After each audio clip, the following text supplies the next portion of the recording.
Något spännande att säga? Prata lite högre.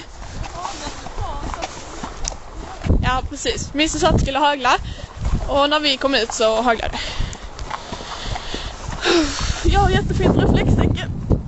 Misse har ett 80-talstäcke som sitter fast med, vad var det, kärkremmar?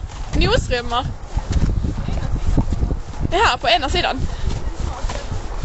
Ja. Har vi en häst? Så här. Var ska vi rida?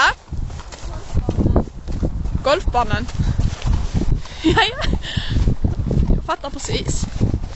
Ja. Jag rider bara nu klickar jag denna. Men se, vad händer med dina teglar? Det byter Misse i munnen. Nu har jag knappt teglar, Misse. Nu tar vi om detta. Så hände med Misses teglar. De gick av när vi skulle leda förbi hästarna för huset. Och ja, vi fick ett rep som tur var, eller en sån där sak.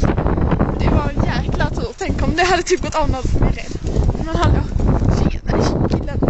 Vad står du? Nej, jag har tappat spön. Ja, här rider vi vid golfbanan. Solen är på väg ner. Ja, spännande.